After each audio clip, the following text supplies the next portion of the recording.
Merci à vous tous pour votre participation aujourd'hui et surtout pour votre engagement, les 700 conseillers qui sont ici, qui viennent de plus de 70 pays. Nous sommes à une époque où les questions de politique commerciale, d'économie internationale occupent le premier plan de l'actualité avec beaucoup de préoccupations. Et il nous a paru intéressant d'échanger sur ces thèmes-là avec des spécialistes, des penseurs. On est fidèle au poste parce que on sait tout ce qu'on vous doit.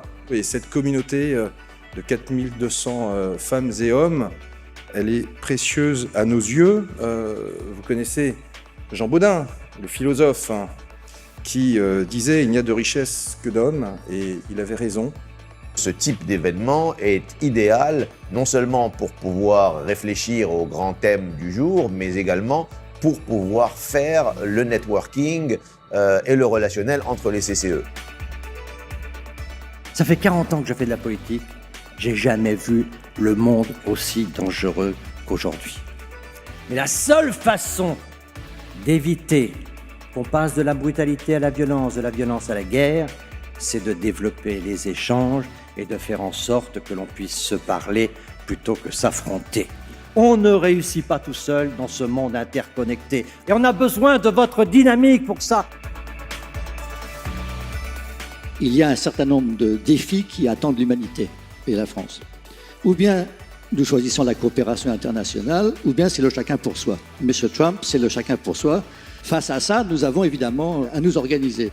Il faut le faire, mais en étant sur nos deux pieds, en y allant carrément et en sachant ce que nous voulons, parce qu'effectivement, ce monde très compliqué présente aussi beaucoup d'opportunités. Encore faut-il être résolu à le faire et pas tout seul.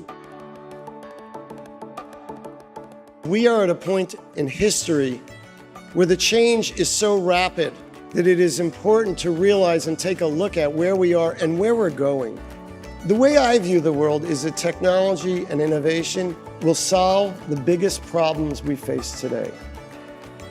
Grosso modo, ce qu'on fait pour les PME et pour les ETI, c'est exactement tout ce qu'on a fait pour notre belle jeunesse qui est si gâtée dans ce pays. Ils ont eu les incubateurs, ils ont eu les accélérateurs, ils ont des aides, des subventions, du soft loan, toute cette génération. La French Tech, c'est un mouvement générationnel, moyenne d'âge 27-28 ans. Et pour les PME ETI, moyenne d'âge 45 ans, on fait pareil. Si la gouvernance mondiale a un objectif, c'est bien d'essayer de gérer un monde plus dans la direction de la paix que du conflit ou de la guerre. Le refus du présent et la peur de l'avenir et l'antimondialisme vont ensemble. Comment être humaniste en étant contre la mondialisation?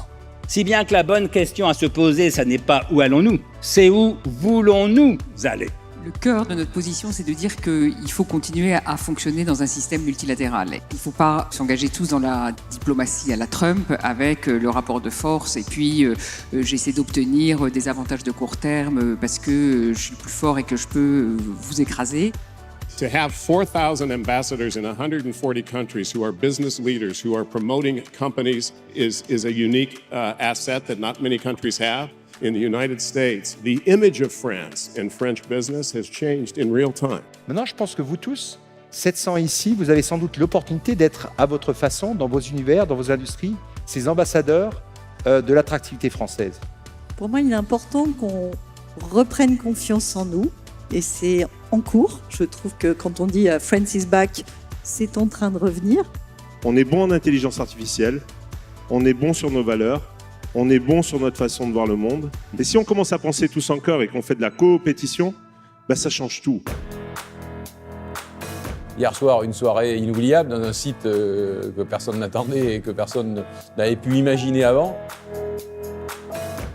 Alors pour nous, ce mécénat, il a plusieurs sens. D'abord, celui d'être en lien avec vous, celui aussi de soutenir l'institution des CCE, parce que nous savons chez Artelia ce que nous devons au CCE et voilà, nous sommes très heureux et très fiers de soutenir ce projet. Il est naturel pour nous de soutenir les CCE. On est présent dans une dizaine de pays du monde où on croise tous les jours les CCE, on connaît leur travail et donc on est très heureux ce soir de permettre en partie cette soirée.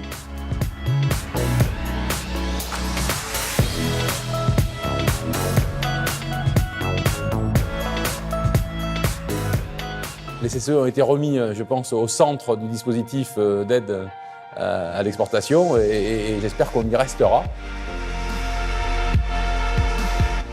Nous avons plus que jamais besoin de bâtir une Europe unie, qui soit une Europe puissance. Dans la mondialisation, nous n'avons qu'une carte à jouer, c'est la carte européenne. L'Europe a besoin de vous.